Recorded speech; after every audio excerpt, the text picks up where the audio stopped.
Hi, welcome, and I hope your Sunday is going well as we basically are moving quickly through in the Southern Kingdom now down to its actual final ending. A couple of kings, Manasseh, his son Amon, who were not good kings, and then after them comes Josiah, which really brings us down to through the 600s and down to ultimately 587 when the kingdom falls. And so then we meet up with, as we get down to these last 40 years or so, we meet up with another prophet, and his name is Jeremiah. And a very notable prophet, one of the major prophets. To set some dates for you here to kind of get things rolling, in 605, the Battle of Carchemish signaled really the rise of Babylon and the decline of Assyria as well as Egypt. In the midst of this, in the final days of the 600s, you had Assyria in the north, you had Egypt coming from the south, but you also had Babylon. And in the end, with Judah smack dab in the middle of all three of them, it was evident that things were not going to go well. And so as we move down to about 597, we begin to see the first of the Israelites being deported, and ultimately in 587 the walls of Jerusalem are breached. And it wasn't Assyria and it wasn't Egypt. Ultimately it was Babylon who carried away the captives. Well, in this 40 years leading up to this, really this final period, remember we've had many prophets who have foretold what is to come. God, in the midst of it, calls a man named Jeremiah, who's the son of some exiled priests, and I believe from the tribe of Benjamin, and he is called upon ultimately to bring the word of God's judgment to bear upon the people. And what's interesting is apparently Jeremiah is one of those books, very interesting, that we refer to all the time, or I should say New Testament writers referred to many times. In fact, I read one place 43 allusions in the New Testament to Judah and its prophecy, or excuse me, to Jeremiah and his prophecy.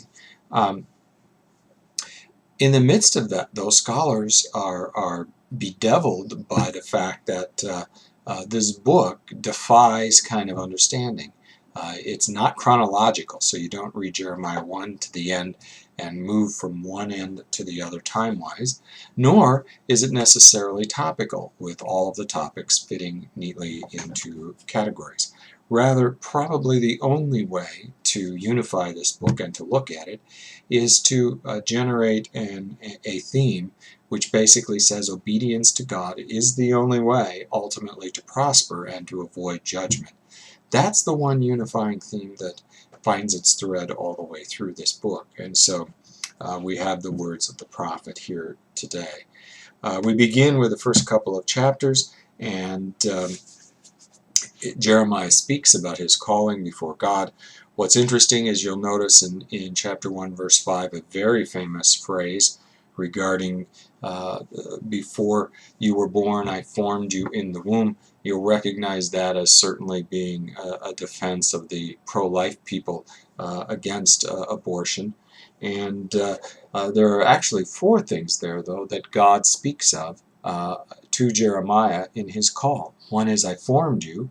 One is, I knew you. Another one is, I sanctified you. And the last one is, I ordained you for service as a prophet. So God says, I have a call on your life, Jeremiah. Here's what I want you to do. You're going to go out and you're going to speak to these people as we come down to these final days. What's interesting is that Jeremiah immediately starts making excuses. He really claims that he's not up to the task. Where have we heard that before? If we go back to the call of Moses, there are many places where the one called, the first thing that happens, it seems, when God places his call upon you is this sense of fear that, whoa, how can I do that? And I was thinking about that in my own life. Where has God placed His call on my life? And do I jump forward and say, Lord, I'm ready to jump at it? Or do I come up with excuses or become fearful and cower? It's interesting to note, God does not suffer cowards well, and He doesn't here either. Basically, He tells Jeremiah, buck up. I'm the one who's going to be doing this. You're going to be my spokesperson, so let's get going. And it reminded me of growing up. My father has always been one to encourage us, whether it's in sports or other activities, to buck up and get going.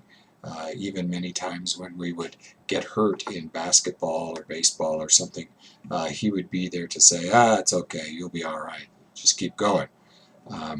Tough it out. And I think God says to Jeremiah, oh no, you're not getting out of it that easy. Let's get going. And God says, I'll place the words in your mouth. It's my word that's going to be doing this. And I'm asking you and telling you you're going to help me because you're going to be my mouthpiece. And so with that, Jeremiah begins his prophetic writings, and he begins them basically with a discussion about, it's interesting because it's almost like, again, a trial, and on the one hand, God is speaking as a rejected lover who's talking about how he's been wronged. And then you come to, in chapter 2, the account of Israel speaking in its defense. And so you have this back and forth, once again, pitting what God is about to do against the people of Israel who have fallen away and chosen other gods and left God with no choice. And we're going to find, and in fact, as I grew up and as I studied Jeremiah through college and beyond, the term I always heard used to discuss Jeremiah was he was the reluctant prophet. And we'll see more of that as we go down the road.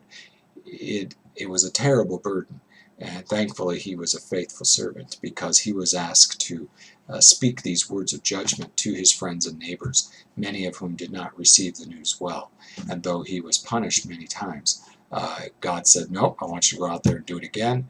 And Jeremiah went back and did it again. And we're going to see that pattern play out over and over. And remember, he's now at the time, not where it's down the road a ways, you need to change or else. Jeremiah is speaking at a time when things are getting close, and really you would think the people of Israel are beginning to see things over the horizon coming their way. But nonetheless, we'll get to that in the days ahead. I guess what I would leave you with today and what I took out of this for me is that when God calls me to something, big or small, I need to take courage, because whenever He calls us, He also gifts us, He also sanctifies us and ordains us for that work. And we should not be fearful. We should trust in Him. And hopefully that will be something that we can use as a motto when we see God putting us in the path of something that He would like us to be about. So with that, I pray your day goes well, and we'll look forward to talking to you again as we continue our way through Jeremiah.